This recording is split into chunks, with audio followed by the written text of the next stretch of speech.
মাত্র ৪১ বলে ৩-৪-৬টা ছক্কায় জাকের আলী অনিকের অপরাজিত ৭২ রানের নক। ১৯০ রানের বড় টার্গেট দিয়ে জয়ের ভিতটা সেখান থেকেই পায় বাংলাদেশ। এরপর বোলিংয়ে নেমে তাসকিনের শুরু। শেখ মেহেদী, হাসান মাহমুদ, রিশাদরা উইকেট তুললেন সময় মতো। ফিল্ডিংয়েও শতভাগ উজাড় করে দেওয়ার চেষ্টা টাইগারদের। ব্যাটিং, বোলিং, ফিল্ডিং ৩ বিভাগের নজরকাড়া পারফরমেন্সে টানা ৩ টি-২০ জয় লিটনদের। বাংলা ওয়াশ ক্যারিবীয়রা।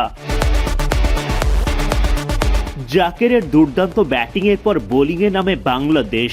ওয়েস্ট ইন্ডিজ শিবিরে প্রথম আঘাতটা করেন তাসকিন আহমেদ। এলবিডব্লিউর শিকার ব্রেন্ডন কিং। রিভিউ নিয়েও পাননি রক্ষা। কিংয়ের ডাকে বাংলাদেশ পায় দারুণ শুরু। তাসকিনের পর স্পিনার শেখ মেহেদীর ভেলকি। আফিফ হোসেন ধ্রুবর ক্যাচে তিনি ফেরান জাস্টিন গ্রিভসকে। মাত্র ৭ রানের মধ্যে ২টা উইকেট তুলে নেয় বাংলাদেশ।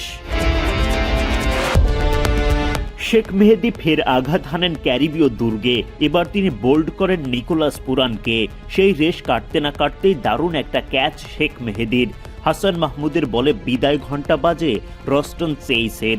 হাসানের ওই ওভারে ডিরেক্ট হিটে চমৎকার একটা রান আউট রিশাদ হোসেনের।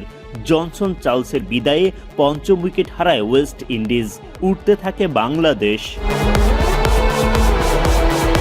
রিশাদ হোসেন রবম্যান পাওয়েলের উইকেট তুলে নিলে ম্যাচ তখন বাংলাদেশের গ্রিপে। হতাশ ওয়েস্ট ইন্ডিজ সমর্থকরা স্টেডিয়াম থেকে বেরিয়ে যাওয়ার প্রস্তুতি নিতে শুরু করেন। শেষ ১০ ওভারে আরও ১৩০ রান দরকার পড়ে ক্যারিবীয়দের।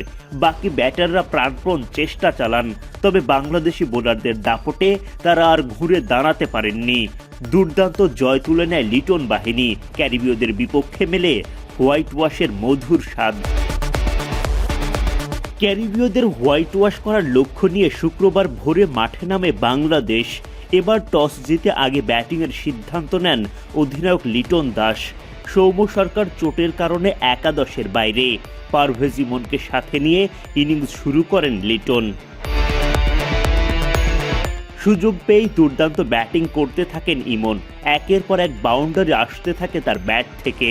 পাওয়ার হিটার ইমনের সাথে ক্লাসিক লিটন। ওপেনিং জুটি জমে ক্ষীর। তবে বিপদ হানা দেয় ইনিংসের পঞ্চম ওভারে। রোমারিও শেফার্ডের বলে ছক্কা হাঁকাতে গিয়ে ব্যাটে বলে ঠিকঠাক কানেকশন ঘটাতে পারেননি লিটন। ব্রেন্ডন কিংয়ের ক্যাচে বিদায় নিতে হয় তাকে। ফেরার আগে ১৩ বলে ৩ বাউন্ডারিতে লিটন করেন ১৪ রান। ভেঙে যায় ইমনের সাথে তার ৪৪ রানের ওপেনিং পার্টনারশিপ। লিটন বিদায় নিলেও পারভেজ ইমন চালিয়ে যেতে থাকেন দারুণ ব্যাটিং।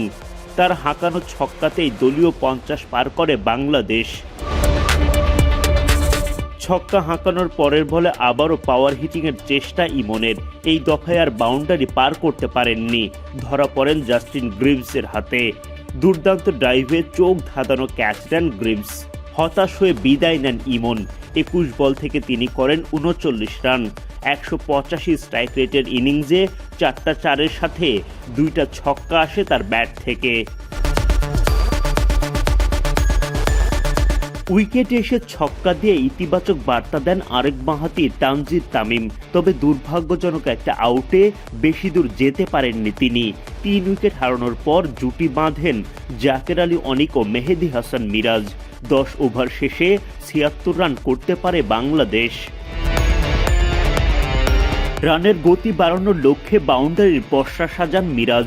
বাংলাদেশ পায় দলীয় ১০০ দেখা। এরপরে অবশ্য ছক্কা হাঁকাতে গিয়ে মিরাজ হারিয়ে ফেলেন নিজের উইকেট।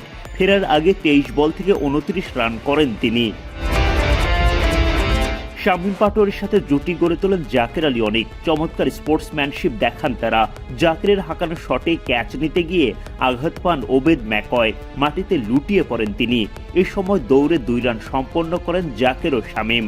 তৃতীয় রান নিতে গিয়ে জাকের খেয়াল করেন ম্যাকয় আঘাতপ্রাপ্ত। তখন সুযোগ থাকলেও ৩ নম্বর রান নেননি। বিষয়টি তিনি নজরে আনেন শামীমের। তখন ২ টাইগার ব্যাটারি রান নেওয়া থেকে বিরত থাকেন। চমৎকার স্পোর্টসম্যানশিপ দেখিয়ে প্রশংসা পান জাকের শামীমরা। এরপর ঘটে আরও নাটকীয়তা। দৌড়ে রান নিতে গিয়ে একই প্রান্তে চলে যান জাকের ও শামীম। প্রাথমিকভাবে নিজেকে আউট ভেবে জাকের মেজাজ হারিয়ে মাঠ ছাড়েন, কিন্তু পরে দেখা যায় আসলে শামীম আউট হয়েছেন। তখন জাকের আবারও ব্যাটিংয়ে আসেন। শামীম চলে যান মাঠের বাইরে। শেষ পর্যন্ত জাকেরের ফিনিশিংয়ে লড়াকু পুঁজি পায় বাংলাদেশ।